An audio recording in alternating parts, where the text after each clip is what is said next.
உபாகமம் 32வது அதிகாரம் 9-10 வசனங்களை வாசிக்கின்றேன். கர்த்தருடைய ஜனமே அவருடைய பங்கு, யாக்கோபு அவருடைய சுதந்திர வீதம். பாழான நிலத்திலும் ஊளையிடுதல் உள்ள வெறுமையான அவாந்திர வெளியிலும் அவர் அவனை கண்டுபிடித்தார், அவனை நடத்தினார், அவனை உணர்த்தினார், அவனை தன் கண்மணியை போல காத்தருளினார். யாக்கோபு என்கின்ற சிறு பூச்சியை அவரை இப்படி நடத்தினார், காத்தார், உயர்த்தினார். இதெல்லாம் ஏன்?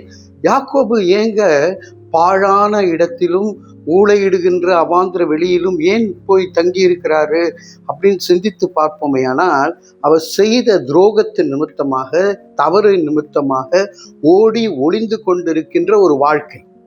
இன்னைக்கு நம்முடைய வாழ்க்கையில அப்படி ஒரு துரோகமோ தவறோ செய்யலைனா கூட ஒரு கைவிடப்பட்ட நிலைமையில, தனிமையில, இல்லை சுகவீனத்திலே, பலவீனத்திலே, பாழான இடத்திலே இப்படி உட்கார்ந்து இதை கேட்டுக்கொண்டு இருப்பீர்களே ஆனால் கர்த்தர் சொல்லுகிறார், அவர் அவனை கண்டுபிடித்தாராம். நீங்க எங்க ஓடினாலும் ஆண்டவருடைய கண்களுக்கு மறைவாக, அழகான கண்களுக்கு மறைவாக எங்கேயும் போக முடியாது. அவர் கண்டுபிடித்தபடினாலே தான் எனக்கு இந்த வியாதி இருந்ததுன்னு நான் புரிந்து கொள்ள முடிந்தது. அப்போ கண்டுபிடித்ததுமே அவர் விட்டு விட மாட்டார். அவர் கண்டுபிடிச்சா போதுங்க, அவ்வளவுதான். அவர் கண்கள் பார்த்தாலே போதும். நமக்கு கண்டுபிடித்தார். இரண்டாவது, அவர் அவனை என்னென்ன செய்யணும், அடுத்த ப்ரொசீஜர் என்ன, அடுத்த ஸ்டெப் என்ன, அடுத்த ஸ்டெப் என்ன, அடுத்த ஸ்டெப் என்னன்னு ஒவ்வொரு ப்ரொசீஜரை ஆண்டவர் நடத்தி கொண்டு வந்தார். அது மாத்திரம் இல்லை, மூன்றாவது அவர் அவனை உணர்த்தினார். யாக்கோபு உணர்ந்து கொள்ளுகிறான், ஏசாயினிடத்திலே நான் செய்தது தவறு என்று. இன்றைக்கு நம்மை கர்த்தர் உணர்த்தும் பொழுது நாம் திரும்ப வேண்டும்.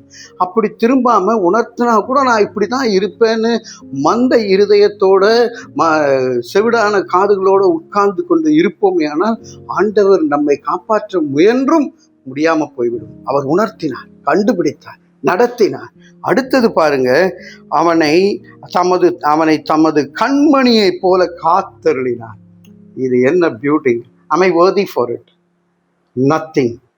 ஆண்டவர் நான் ஒன்றுமே இல்லைங்க, ஆனால் என்ன போய் கண்மணியை போல காத்தருளினார்னா, உங்களையும் என்னையும் ஆண்டவர் இன்னைக்கு சொல்கிறாரு, நீங்கள் என் கண்மணியை போல இருக்கீங்க, நான் காத்து கொண்டு இருக்கிறேன். நான் கைவிடப்பட்டிருந்தேன், நான் உங்களை கைவிட்டிருந்தேன்னா நீ என்னைக்கோ காணாமல் போயிருப்பீங்க. கண்டுபிடித்தார், நடத்தினார், உணர்த்தினார், இன்றைக்கு கண்மணியை போல பாதுகாக்கின்றார்.